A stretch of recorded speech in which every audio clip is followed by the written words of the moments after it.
Ratu Boko, Javanese, Ratu Boko, or Ratu Boko Palace is an archaeological site in Java. Ratu Boko is located on a plateau, about 3 kilometers south of Junghun and Brumun Temple Complex in Yogyakarta, Indonesia. The original name of the site is still unclear, however the local inhabitants named this site after King Boko, the legendary king mentioned in Lord Junghun folklore. 1. In Javanese, Ratu Boko means stored king. The site covers 16 hectares in 2 hamlets, Dong and Sambuija, of the village of Boeckholtz and Prambanan, Sleman Regency. In striking contrast to other classic period sites in central Java and Yogyakarta, which are remains of temples, Ratu Boko displays attributes of an occupation or settlement site, although its precise function is unknown. 2. Probably the site was a palace complex which belonged to the kings of Sewu and or Mataram kingdom that also built temples scattered across the Prambanan plain. The argument was based on the fact that this complex was not a temple nor building with religious nature, but a fortified palace instead, which evidence of a remnant of fortified walls and the dry moat of defensive structures. 3. The remains of settlements also found in Ratu Boko vicinity. This site is located 196 meters above the sea level. On the highest point in the site, there is a small pavilion from which one will be able to see a panoramic view of Prambanan Temple with Mount Merapi as the background. History. According to writer H.J. DeGraff, in the 17th century there were many European travelers to Java, who mentioned that there existed an archaeological site which related to certain King Boko. In 1790, a Dutch researcher, Van Boeckholtz, was the first to discover the archaeological ruins on top of Ratu Boko Hill. The hill itself is a northwestern branch of a larger Sewu mountain system, located on southern part of central and east Java span between Yogyakarta to Tulungagung. The publication of the discovery attracted scientists such as Mackenzie, Junghun and Brumun to conduct research and exploration on the site in the year 1814. In the early 20th century, the Ratu Boko site was thoroughly studied by researcher FDK Bosch, who published his findings in a report entitled Keraton Van Ratoe Boko. From this report concluded that the ruins was the remnant of a Keraton palace. During these researches, Mackenzie also found a statue of gold-headed man and woman embracing each other. A stone pillar with ornaments of zoomorphic figures, among which are elephants, horses, and others, also found among the ruins. 1. A Biogarivara inscription dated 792 CE is one of the few written evidence discovered in Ratu Boko site. The inscription mentioned Tajapernapain Panam Karana or Rahaipain Ankran, 746-784 m. And also mentioned the Vara located on top of the hill called Abhyagirivara, which means a Vara on top of the hill that free from danger. From this inscription it was concluded that King Painanka in a later period of his reign wished for a spiritual refuge and created a reclusion of Buddhist hermitage named Abhyagirivara in 792. 1. Rahai Painanka was a pious follower of Mahayana Buddhist. A Dani Buddhist statue was discovered on the site, which confirmed its initial Buddhist nature. Nevertheless, some Hindu elements are also found at the site, such as the discovery of statues of Hindu deities, Durga, Ganesha, and Yoni. It seems that the compound was later converted to a hilltop fortress by a local landlord named Rahaiwale in Pukamboni. According to the Shiva Gruha inscription, the place was used as a defensive fort, consisting of hundreds of stacked stones.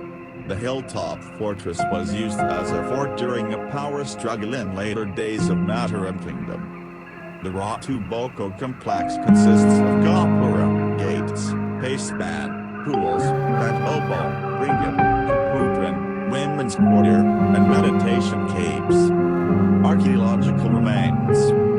Ratu Boko stands 196 meters above sea level and covers an area of 250.000 square meters. It is divided into 4 parts: the central, the west, the southeast and the east. The central section of the compound consists of the main gates, a crematorium temple, a pool, a stone pedestal and the paceman, or audience hall. The southeast part covers the bent oboe, attached open pavilion, balai, public hall or building, 3 miniature temples, a pool and a walled compound popularly named by locals as Kaputran, women's quarter. At Ratu Boko, traces of probable secular structures have been found, which were erected on a plateau divided into terraces, separated from each other by stone walls and stone-faced ramparts, talud. The site was reached by a steep path up the northwest slope of the plateau, in the direction of remnant.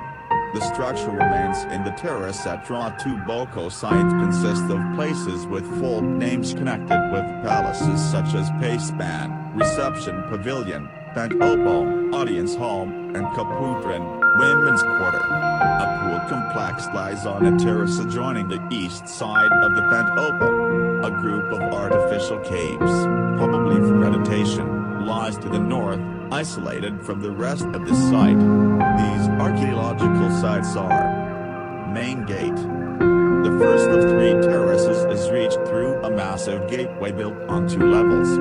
On the western edge of this terrace is a high talud of soft white limestone. The second terrace, separated from the first by andesite wall, is reached through a gateway in pidiraxa form consisting of 3 doors, a larger central one flanked by 2 of lesser dimensions. The third terrace, the largest, contains the richest concentrations of archaeological remains.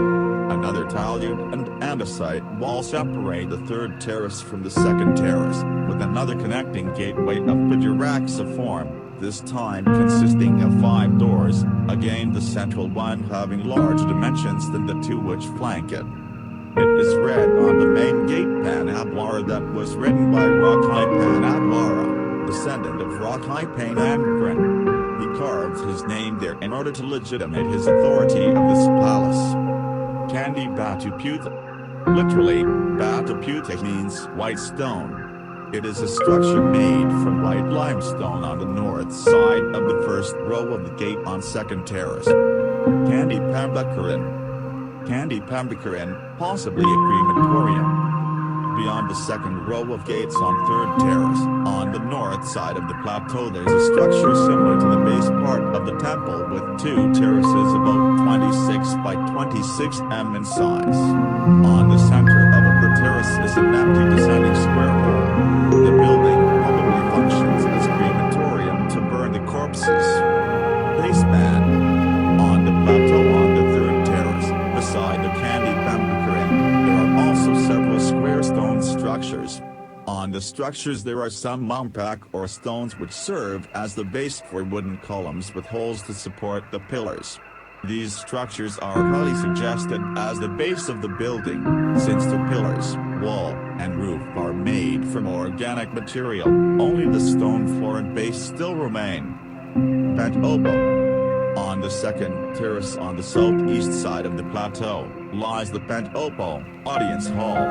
The Bent Oboe is a square stone enclosure surrounded with andesite stone wall with a small pidiraxa entrance gates in the north, west, and south sides. In the center of this walled enclosure there's a stone base formed by 2 separated terraces. The terrace on the southern side is smaller than the northern one. This terrace served as the base on floor of the wooden structure since there are some mampak or stones which serve as the base for wooden columns with holes to support the pillars.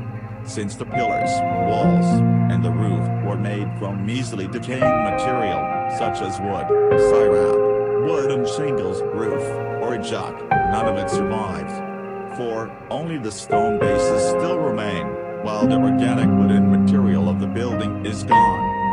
On the south side on the Bent Oboe, there are 3 miniature temples with a square stone basin in front of it. This small temple probably served a religious purpose, as some kind of Hindu or Buddhist shrine in the Ratu Boko complex. Keputran and bathing place. On the eastern side of Pendopo and the lower terrace, there are several andesite stone-walled enclosures with biduraxa gates and a gallery leading to the several pools within. This structure is associated by local folks as Keputran, women's quarter, since the pool is believed to be the pleasure garden for king and his concubines. One particular pool, or well, within the bath place is considered sacred by Hindu people called Amrita Mantana. It is believed that the water of Amrita brings luck for anyone who uses it. Hindu people use it in Tulungagung ceremony, one day before the 90th day, to support the achievement of self-purify and to return the earth into her initial harmony. To the east of the pool there are two stone-based structures, yet again probably the remains of a wooden building, of which only the stone base still remains. From this structure, overlooking a valley on the east side of Ratu Boko compounds, visitors can see Candi Barong, a Hindu temple complex across the valley on the slope of the hill in the east. Isada Cave. At the northern part from Pendopo, isolated from the rest of the site, lies two caves that were formed of sediment stones. The upper cave is called Ganalanan, male cave, and the lower cave is called Ganalwadon, female cave. In front of Ganalanan, there is a pond and three effigies. Based on the research, the effigy is known as Exibia, one of Buddha Panthans. The cave probably functioned as a meditation place,